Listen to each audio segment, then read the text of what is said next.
Hi there once again. This haul is tied a little bit to just the last one. They're not a part one and two. I'm not doing that for that one and this one. They're going to be separate ones because it's really separate things. Don't mind me. I got to get my receipt out of this book. It was almost a preview of what that was. But after I was done at the Old Strathcona parking lot sale, I decided to stop by WeBook in. I went to both the one on Whyte Ave and the one downtown. I hadn't really planned for the downtown one, but I was on my way home and I thought, let's just go in and see what there is. And I found something really cool that I'm going to show you last. But this WeBook in had just gotten in a whole bunch of DC books. Someone had come in and dropped a whole bunch of New 52 stuff and a whole bunch of what's the series that came after New 52? I forget what it's called. I can't remember. If you know, you know. I'm not really collecting that stuff, but when I see really good New 52 books or one-shots, I tend to pick them up. I think there was a couple, yeah, and they had some other books that were not dollar books that I also picked up. But let's look at the dollar books first. We got the New 52 Future's End of the Flash, number one. This is the lenticular. It's like, and I've been picking up these Future Ends books. There are a lot of them, and I don't know if I'm going to get them all because that's a lot. But I at least, or if I get them, I'm going to at least read them, and maybe trade away the ones I don't really want to keep. But the major characters for DC, it's really the major characters. So Flash, Wonder Woman, Superman, Batman, Aquaman. Yeah, I would say Aquaman counts. Or Justice League, Teen Titans. Anything that's major, I usually keep. But I also like the Justice League Dark stuff as well. I've always liked those darker characters from when Justice League Dark first came out, first started in New 52. But so, especially Constantine. So like if there's a Constantine version of Future's End, I'm getting that and I'm keeping that. So anyway, moving right along, this is Aquaman Justice League #1 Drowned Earth from Snyder, Manapul, Porter, and Hi-Fi, really. So I don't know what that must be a nickname. And this is like the last in the book in this series. Like there's one that says Justice League Aquaman #1, which is like I think the official beginning of it, and then this one is like close to or near the end, like it's the end, but there might be an epilogue book after this. I can't remember. And I think I want to find that first one, read it first, and then I might just read this and then see if I can find the trade and read the whole story because it's spread across several titles. And I don't like to collect stories that are spread across multiple titles.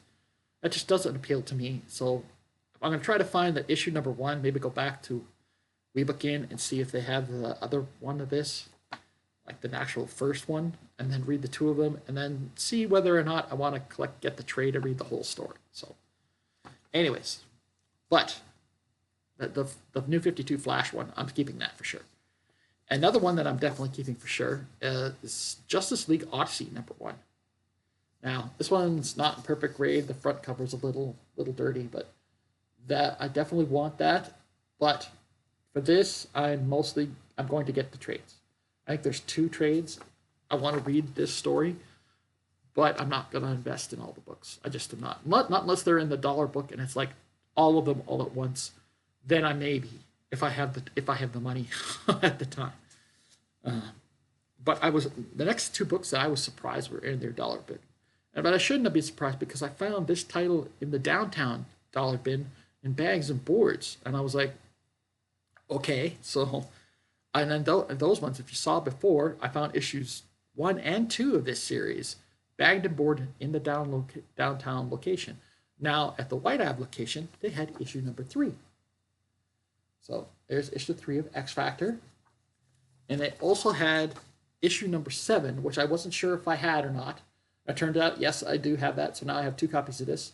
And I will compare this one to the one I have, and I will keep the best one and trade away the other one. Okay, so now that's the last of the dollar books. They also had out their more expensive books, you could say. They're still not incredibly expensive, but they're expensive enough that you can't. They're not dollar books. And I saw this first one, and I'm like, okay, I have to take this. I have to. I have to. And this is from Mirage Publishing, Turtle Soup, Book One. So I saw that and I was like, oh, I hope it was fun to find that. And yes, I looked inside. It's not signed or anything like that. So that was an excellent find. That's my first Mirage book. So that one will stay in with me for sure. Even if the story's a little iffy, these stories in it, I know it's an anthology. Even if the stories are a little iffy, it's Mirage Studios. It's really my first Turtle book, so I'm keeping that. And they also had a whole bunch of X-Men books. It would Mike from Lunch and Make Comics. He'd have been like in heaven because they were only $5 each, and they were in somewhat decent shape. But we have Marvel's Comics Group. It's got a king size annual for X-Men. I think it's actually Uncanny X-Men, and it's issue number X-Men annual number 6. And who did the cover on this? Oh, you know what? I'm not really good at that. Somebody in the comment section will know. So there you go. But interestingly enough, it says $1.25, and the normal price for it is $1. So that's a Canadian price variant. There you go. And I don't know the name of the artist. Maybe somebody can tell me in the comments whose signature is that. Somebody will be able to look at that and know. People will be able to look at the cover and just know by looking at the cover. Or they'll have it all memorized. But unfortunately, that's not me. All right, and this one, someone had shown this. I think I had seen this on either it was Alan, the Comic Collector's Geek Friday night stream, or maybe it was one of Nate's Tuesday night streams. I don't know. I saw it on stream somewhere. And it is by Alan. Oh, I'm not even going to try to say those names. But yeah, this is an Elseworlds book. And I believe it is not a book one. I think it's just the whole story. This is Batman Holy Terror. So I've heard this is a really good series. Maybe it was Ricky from All Sorts of Words who said it was a great series. I don't know. I know there's some Batman stuff that Ricky hates. Hopefully that's not one of them. Somebody had mentioned it and said it was good, so I really don't know at this point. It is what it is. So yeah, those were dollar books and $5 books, and I was done at the downtown location and went downtown, was heading home. I thought, oh, I'm here, I'm passing by, I'm close by, getting off the bus, and it's like, let's just go in and look.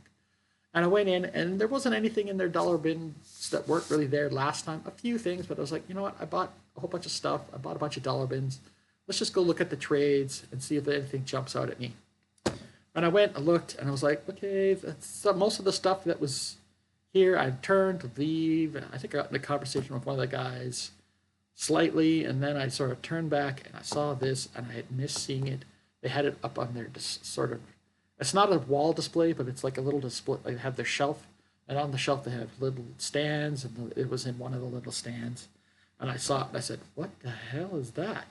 And I immediately picked it up, started flipping through it, and I'm like, oh, this is coming home with me.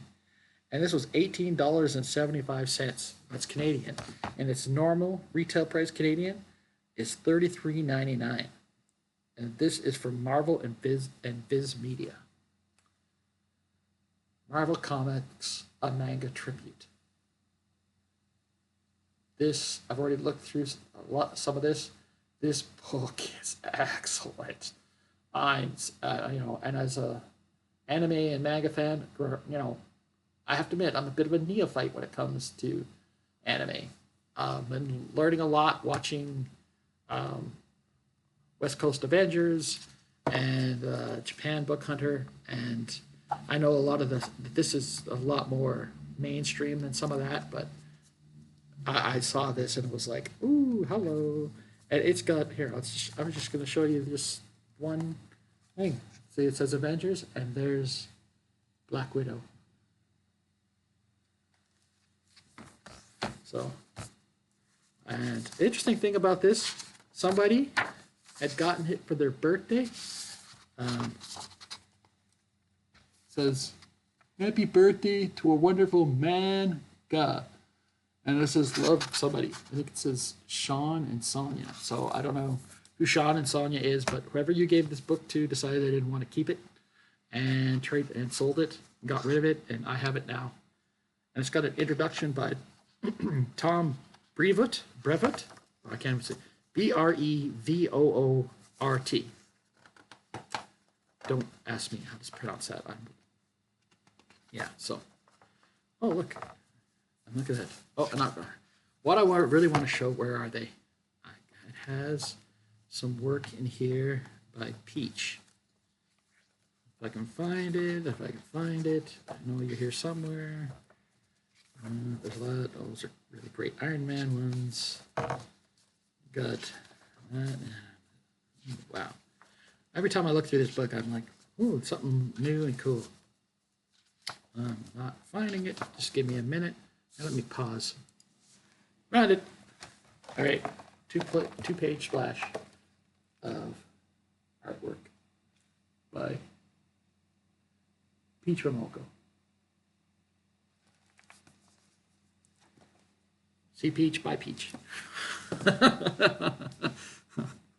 Anyway, yeah, so that was a great book to find. And at a very, very good price. And it's got its own little bit of history. Somebody got it as a birthday present and decided they didn't want to keep it. I don't know.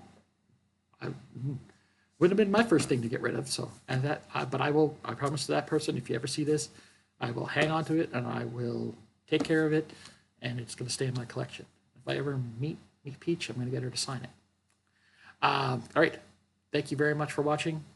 I hope you're having a great day. Do all the things. Like, comment, subscribe. Bye for now.